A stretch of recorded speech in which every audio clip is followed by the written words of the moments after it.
Breaking news this morning into First Take, and this one hurts. Hall of Famer and one-time home run king, Atlanta Braves legend, Henry Louis Aaron, Hank Aaron, has passed away this morning at the age of 86. As classy and as talented as they come.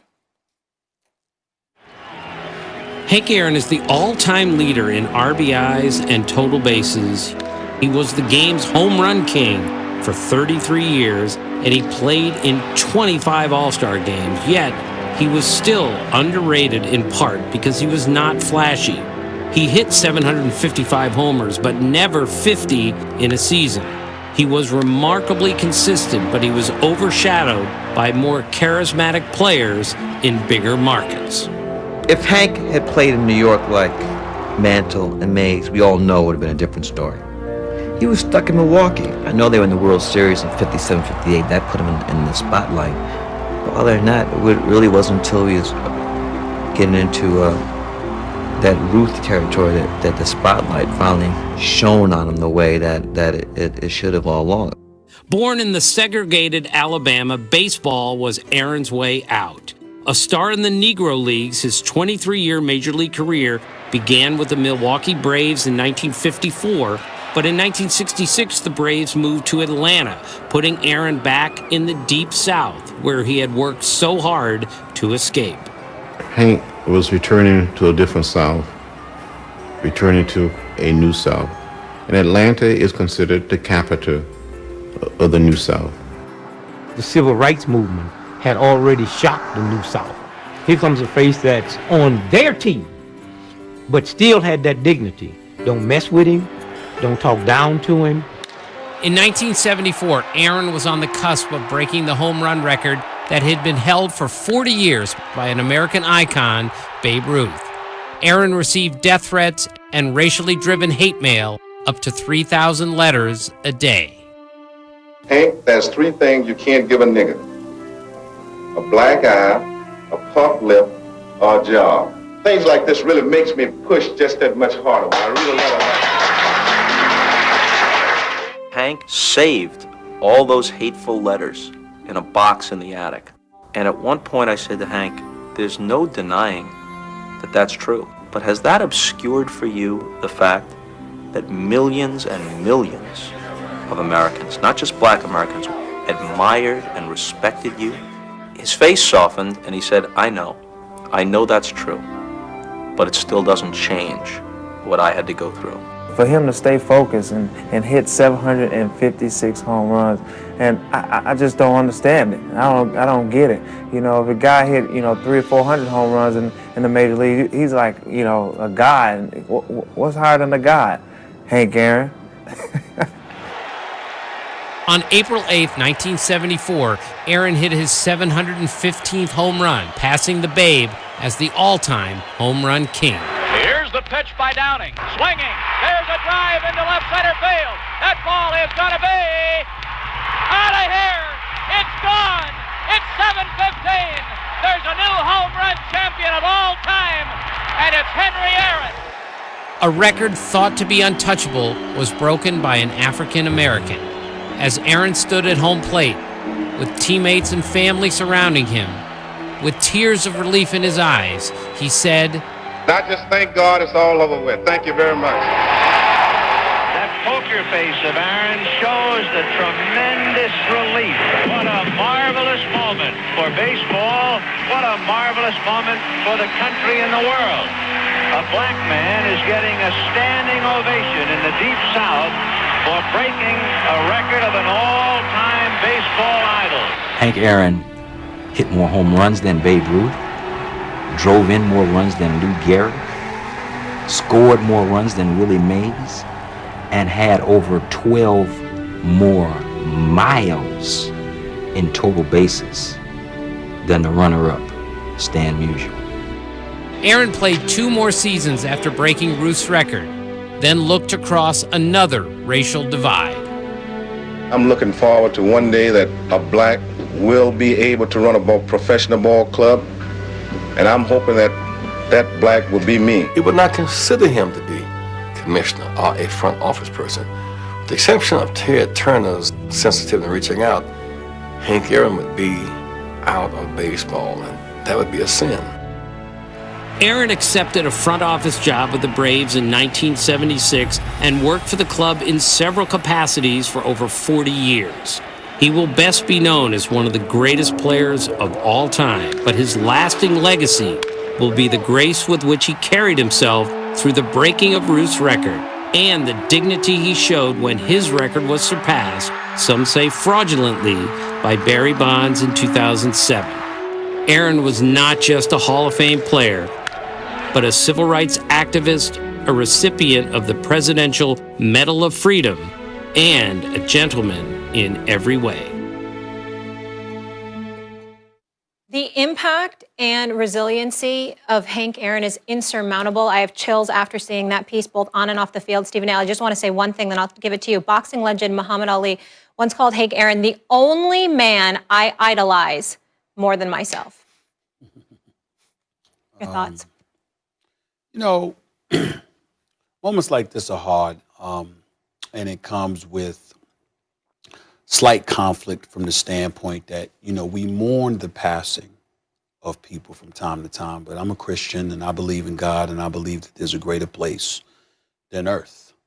And when you see what this man has endured, what he ultimately ended up accomplished, and then you hear he's 86 years of age, you don't look at him as being gone. He might be gone from us, but clearly never forgotten, and obviously in a better place because of what a wonderful human being he was. Stephen A. Smith is not sitting here today if it weren't for people like himself, Jackie Robinson, Bill Russell, Kareem Abdul-Jabbar, Jim Brown, Muhammad Ali, and some of the great, iconic African Americans who not only excelled in the world of sports, but they extended their reach far beyond the field or the court of play for the betterment of us as a people.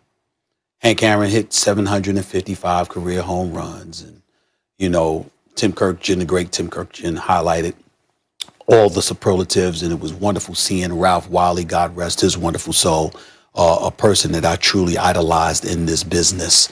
And I had the pleasure of knowing a little bit before he passed away several years ago.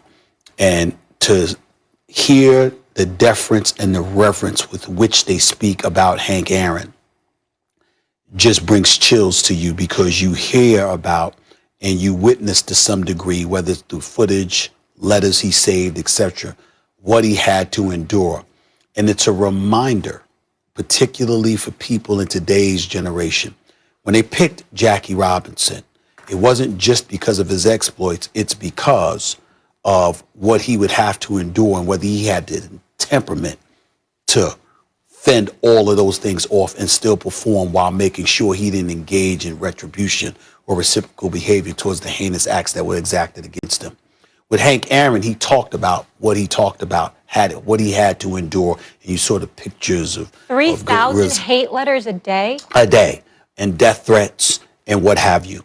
And you see that he was a civil rights activist. You recognize that he was pushing for management. We just had a conversation at the beginning of the show, y'all, where we talked about African Americans being in head coaching positions. How do we applaud the Washington football team? Because for the first time, it's 2021. And a black man is the president of a football team in the National Football League, and another black man's about to be the general manager. These are the kind of things that Hank Aaron was speaking about, envisioning, and hoping for in the 70s. We just had protests a few months ago about what things have not been happening, what things have not been transpiring, and how Max so eloquently speaks to the systemic racism that continues to exist and ravage this nation as a whole. And so for me, I'm sad that he's gone. I'm incredibly happy that he's with God now in a better place. And I just, you know, I'm so thankful to him, because if it were not for people like him, there wouldn't be people like me. There wouldn't be people like LeBron. There wouldn't be people like Jordan. There wouldn't have been a lot of other people if it were not for the sacrifices he made and the things he was willing to endure while still performing at an elite level. What a true icon, what a true role model. He will be missed, but he will never be forgotten. And talk about a life well lived, Max. We take it for granted, I hope, that if a black man or a black person were to accomplish something big, societally speaking, they had to go through a lot of hate from the white powers that be. You even just brought up how long it took to have a black president in a front office. The American population did better electing a black man president not long ago, twice, than these owners do in the NFL in giving black men, right? In other words, the more entrenched in power the white person, or so it seems, the more black people are facing, right? It gets worse, not better. Yeah. So you can imagine what Hank Aaron had to go through in the 50s and 60s, mainly, is when he did this. And the kind of hate and backlash that they received, that a black person trying to achieve a great thing received, was, you would think, in proportion to the size of the accomplishment. Just so people understand out there, because the NFL and the NBA are such big deals now, Major League Baseball in the 1950s and 60s was the NFL and the NBA combined times something. Yeah. Its economy was so much bigger. It was the national pastime. Nothing competed with baseball during Hank Aaron's career. And the home run record was the #1 record. More than the hits record, but the lifetime home, that Babe Ruth's record was the #1. He broke, by far, the #1 record in the history of American sports till that time, a record I believe he still holds, because his forehead didn't suddenly triple in size, and then his home run to at-bat ratio double. He was the same dude for a quarter century. I'll tell you something else about Hank Aaron. Hank Aaron was not just the greatest home run hitter of lifetime.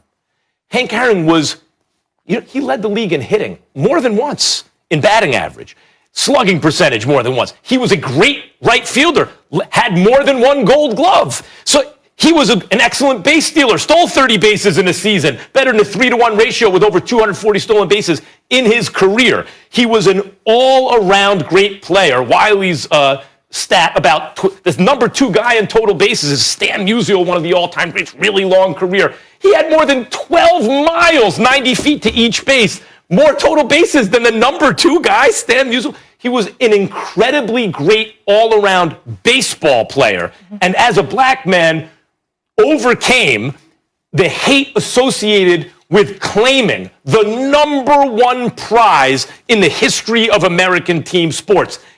Throughout the 50s and on his way to do it in the early 70s, through the 50s and the 60s. That's an icon.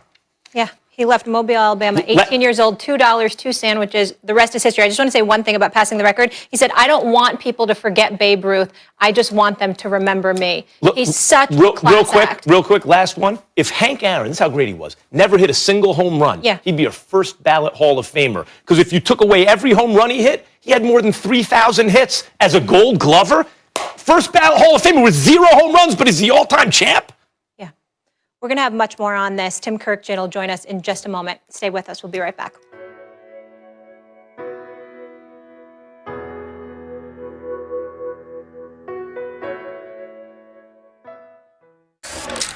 Breaking news this morning into First Take. Hall of Famer, one-time home run king, Atlanta Braves legend Hank Aaron has passed away this morning at the age of 86. For more on this, we bring in our very own Tim Kirkjian. And Tim, thank you so much for joining us this morning. We just played that piece you put together, and it gave me chills. And I know you come to us this morning with heavy hearts, obviously covered him for a very long time. I want to ask you this. I'm in my 30s. For our even younger audience, can you put into context just how revered he was in this game? Well, I have a million stories about that, but in 2014, Aaron Boone, who grew up in a baseball family, his dad was a big leaguer, his grandfather was a big leaguer. Aaron grew up at Major League ballparks. He can talk to anybody about anything, and during that All-Star game, he went into an elevator and stood next to Hank Aaron, and Aaron Boone couldn't even speak to Hank Aaron. I said, why? And Aaron looked at me and he goes, because it's Hank Aaron. That's how revered he was. He was so in awe of Aaron, the player and the man, he couldn't even find the words to say hello. And the same thing happened to Craig Counsell of the Brewers. He was working in the Brewers front office a few years ago when Aaron called him out of the audience at a get-together and wanted him to speak about how Counsell, a Milwaukee kid, had somehow made it to the major leagues. And Counsell remembers thinking to himself, I can't go up there and talk because that's Hank Aaron. And then Hank Aaron started asking him questions, and Counsell told me, I cannot believe this is happening to me. Hank Aaron is asking me questions about baseball. That's how revered he was around the game. And the highlight of my entire career, 41 years of covering baseball, was several years ago. Hank Aaron came into the booth and sat next to Dave Fleming, Eduardo Perez, and myself for 4 innings. It was unbelievable how kind and gentle he was. It was unbelievable his recall of all the games that he and others had played. It was the warmest, funniest night I've ever spent in a Major League ballpark. And after the game, I looked on Twitter, which I don't do very often, and some guy wrote in and said, if you find anyone in your life who looks at you like Tim Kirkjian looked at Hank Aaron, you should marry that person. That's how revered Hank Aaron was for me and for everyone that he ran into. Tim Kirkjian, I mean, just looking at your piece and what you put together about Hank Aaron, you obviously highlighted what he had to endure. What I marvel at is the fact that he was able to withstand it, to overcome it, to excel in spite of it all. I wonder how much, if anything at all, did he hold on to all of those years because of what he endured and had to experience while he was ascending in Major League Baseball, and if he ever shared anything with you that stood with you to this day about what he had to endure and how it made him truly feel. Well, he told us that night on the air just how difficult it was. But instead of saying, woe is me, look what I had to go through, instead, he acknowledged just how much stronger it made him. He's one of the strongest men that we've ever met, not in a physical sense, but in a mental and an emotional sense. And I think the passing of Hank Aaron that night was all that he needed to move on to the next stage. As you guys know, Tom House, former pitcher, caught number 715 in the left center field bullpen. And when he ran the ball into home plate and handed it to Hank Aaron was in tears. And Tom House said, I'd never seen Hank Aaron cry before.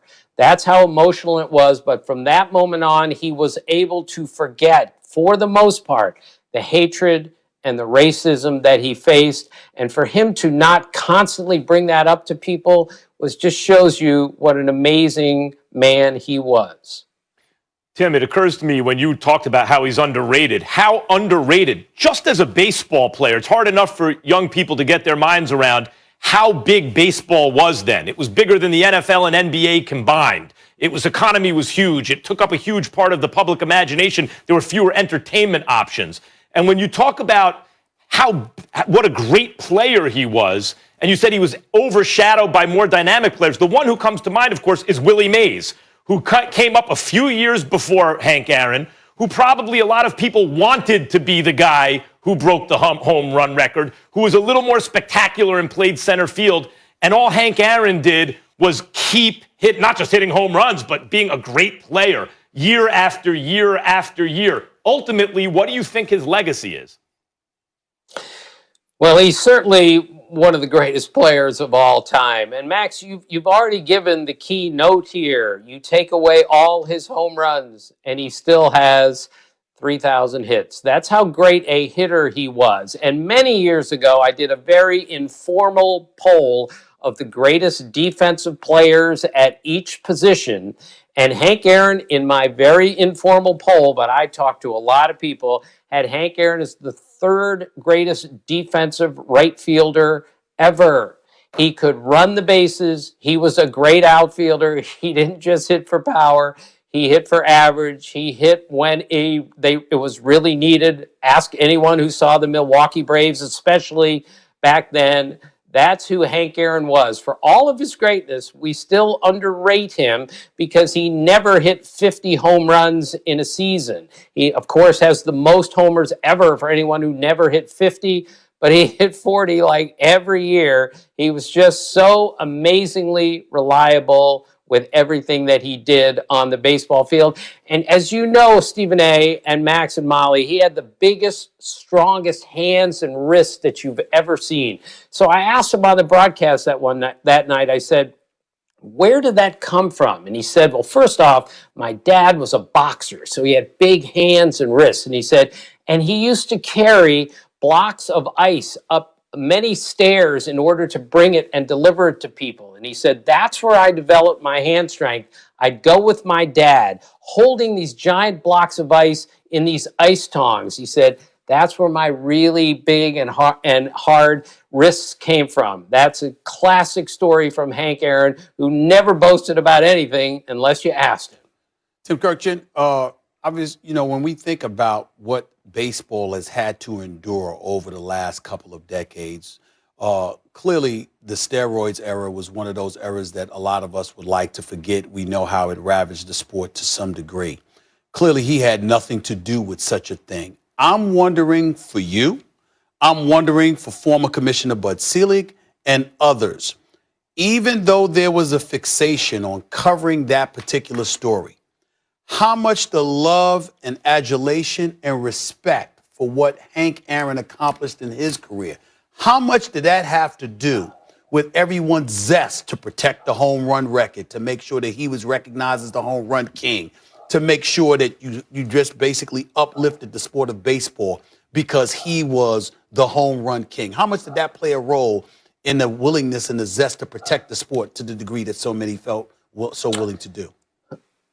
Well, that had so much to do with it, Stephen A. We know how much baseball reveres its career statistics, but when the statistics are run up by a man who played with the dignity and the grace and the courage that Hank Aaron did, it makes it even more protective. So for all of those who want to make Barry Bonds the all-time home run hitter, he is in the record book, and I'm frankly okay with that. It's just a line in a record book.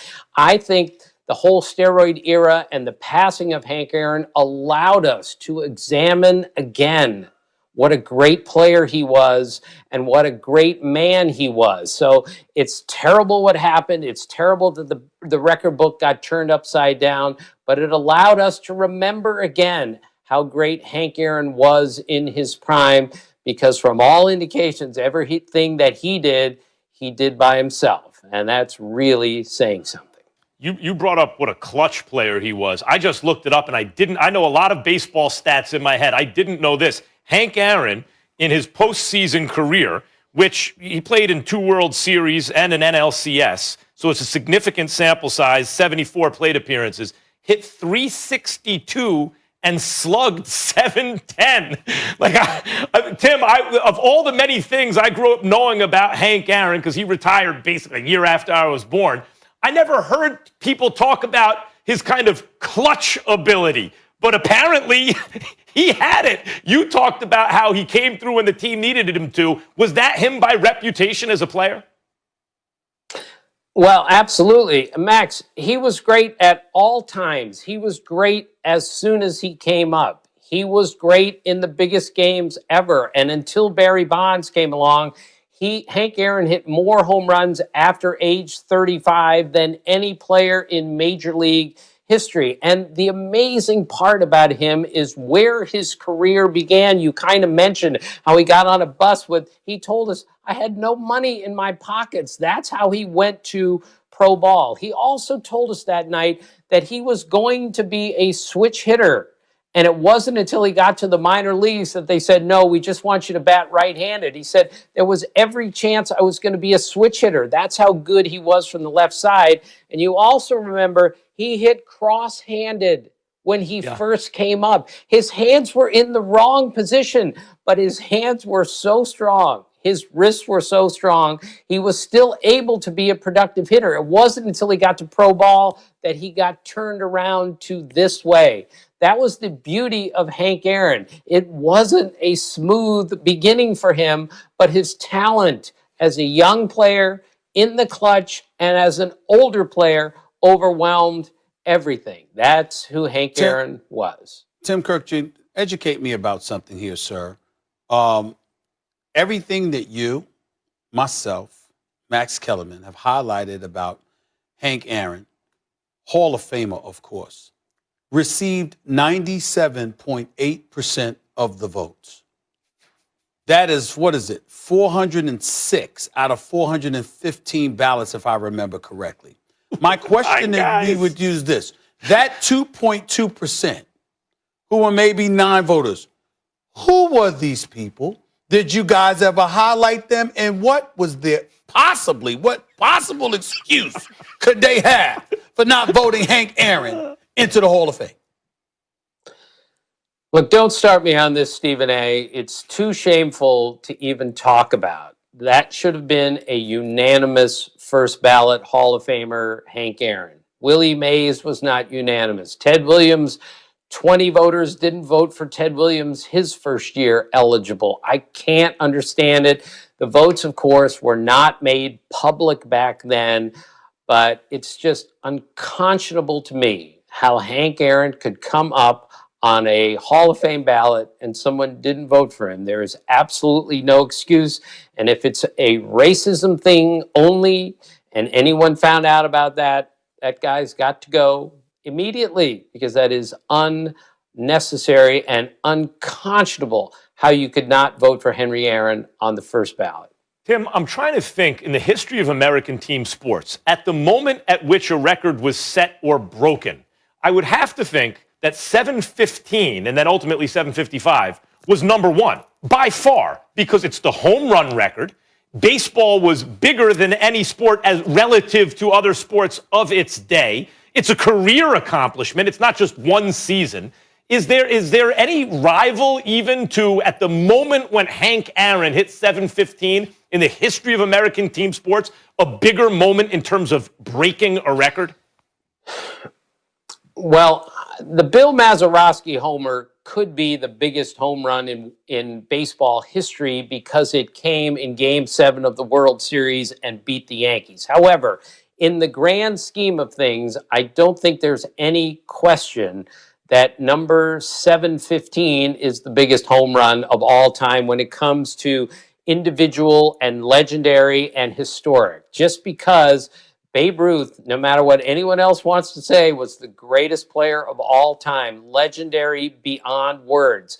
And for Hank Aaron to pass him, that almost by definition makes it the biggest home run ever hit. And just to show you how gracious Hank Aaron was, many years after that, he did a radio interview on the field in Texas, and the poor radio guy got a little bit confused and said, Hank, I want to ask you first about that historic number 755 home run that you hit. And Hank said, well, most people want to talk about number 715, but I'll tell you about 755 if you want to know.